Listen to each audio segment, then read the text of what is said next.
നമ്മുടെ കേരളത്തിൽ ചിലർ സ്വീകരിക്കുന്ന സമീപനമുണ്ടല്ലോ. ഇവിടെ ഒരു പദ്ധതിയും ഇപ്പൊ വരാൻ പാടില്ല. ഇപ്പോ എന്നത് പ്രധാനമാണ് കേട്ടോ. ഒരു പദ്ധതി യാഥാർത്ഥ്യമായിക്കൂടാ. ഏത് പദ്ധതി വരുമ്പോഴും ആ പദ്ധതിയെ എതിർക്കാൻ ഒരു കൂട്ടർ മുന്നോട്ട് വരുന്നു. അതില്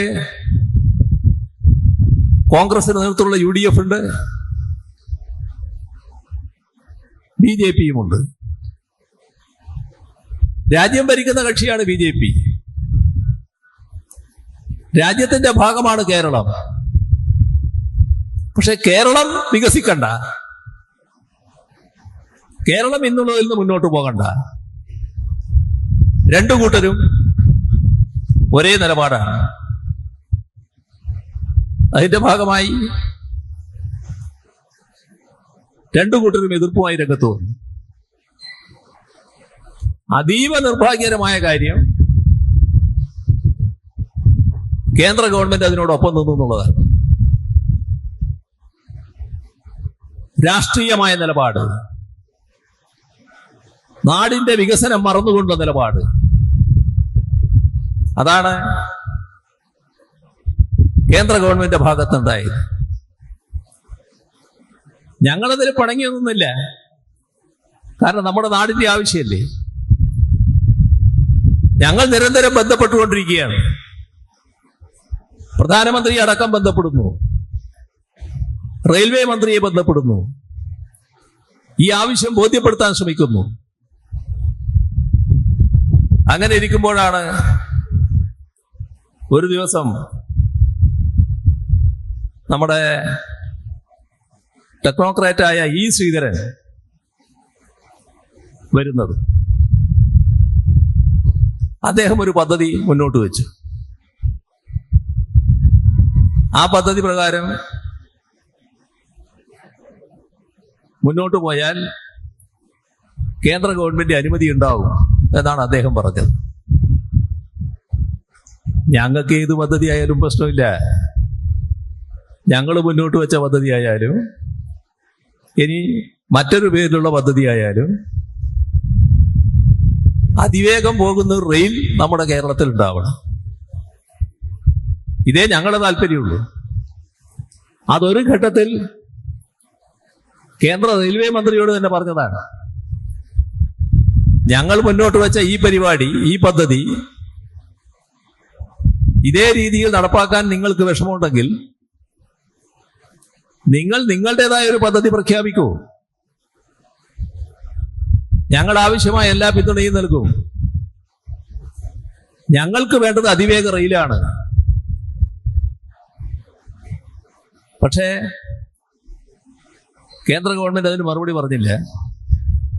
ശ്രീധരൻ ഇത്തരം ഒരു നിർദ്ദേശവുമായി വന്നപ്പോ നമ്മളത് തള്ളുന്നില്ല. എന്താണ് ഇവർ തമ്മിലുള്ള ആലോചന നടന്നത് എന്ന് അറിയില്ലാലോ. പരിശോധിക്കാന്ന് പറഞ്ഞു. എന്ത് ചെയ്തു? ആ പദ്ധതി നിർദ്ദേശം കേന്ദ്ര റെയിൽവേ മന്ത്രിയെ അറിയിക്കുകയാണ്. ആ ഘട്ടത്തില്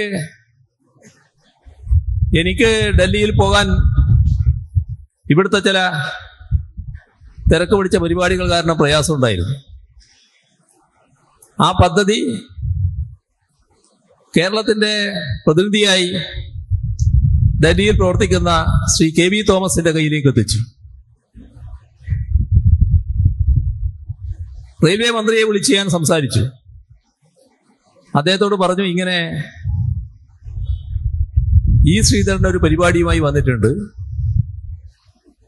ആ പദ്ധതി നിങ്ങൾ അംഗീകരിക്കുമെന്നാണ് ശ്രീധരൻ പറയുന്നത്. ആ പദ്ധതി എനിക്കിപ്പോ വന്ന് നിങ്ങളെ ഏൽപ്പിക്കാൻ കഴിയില്ല. KB തോമസിനെ ഞാൻ അയക്കാം. അദ്ദേഹം നിങ്ങളെ വന്ന് കണ്ട് ആ പദ്ധതി രൂപരേഖ തരും. നിങ്ങൾക്ക് യോജിപ്പാണെങ്കിൽ അത് അറിയിക്കണം. നിങ്ങൾ യോജിക്കുകയാണെങ്കിൽ ഞങ്ങൾ ഞങ്ങളുടേതായ നിർദ്ദേശമായിട്ട് സമർപ്പിക്കാം.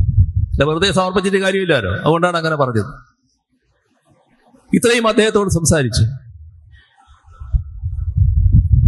കെ വി തോമസ്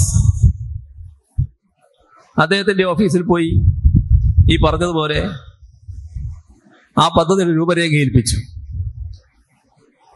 കുറെ നാൾ പിന്നിട്ടു, ഒരു പ്രതികരണവുമില്ല. അപ്പോഴേക്കും എനിക്ക് അവിടെ പോകാൻ പറ്റുന്ന അവസ്ഥയായി. ഞാൻ നേരിട്ട് പോയി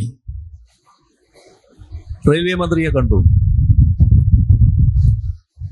ഏൽപ്പിച്ച കെ വി തോമസിനെയും കൂടെ കൂട്ടി. അപ്പോ റെയിൽവേ മന്ത്രി പുതുതായിട്ട് കേൾക്കുന്നത് പോലെ കേൾക്കുകയാണ്. ഒരു ധാരണ അദ്ദേഹത്തിനില്ല. അപ്പോ ആ പദ്ധതി അവരുടെ മനസ്സിലില്ല എന്ന് മനസ്സിലായി. ഞങ്ങൾ പിരിയുമ്പോ പറഞ്ഞ ആ പദ്ധതിയുടെ രൂപരേഖ ഒന്നുകൂടി നിങ്ങളെ കയ്യിൽ എത്തിക്കാം, വിശദമായി നോക്കിയിട്ട് നിങ്ങൾ അഭിപ്രായം പറയൂ എന്ന് പറഞ്ഞ് ഞങ്ങൾ തിരിച്ചു പോകും. അഭിപ്രായം പറഞ്ഞില്ല. ഇപ്പോ ബഹുമാനായ ഇ ശ്രീധരൻ പറയാണ്, അദ്ദേഹത്തിന് അംഗീകാരം കിട്ടിയിരിക്കുന്നു ഇവിടെ അതിവേഗ റെയിൽ ആരംഭിക്കാൻ. അതിൻ്റെതായ ഒരു ഓഫീസ് പൊന്നാനിയിൽ തുടങ്ങുന്നു എന്നൊക്കെ പ്രഖ്യാപിച്ചതായി കണ്ടു. അത് അദ്ദേഹത്തിന്റെ കാര്യം, അതിനെപ്പറ്റി വേറെ കൂടുതൽ പറയാനില്ല. ഇതുമായി ബന്ധപ്പെട്ട് ഒരു പ്രഖ്യാപനവും കേന്ദ്ര ഗവൺമെന്റിന്റെ ഭാഗത്തുണ്ടായിട്ടില്ല.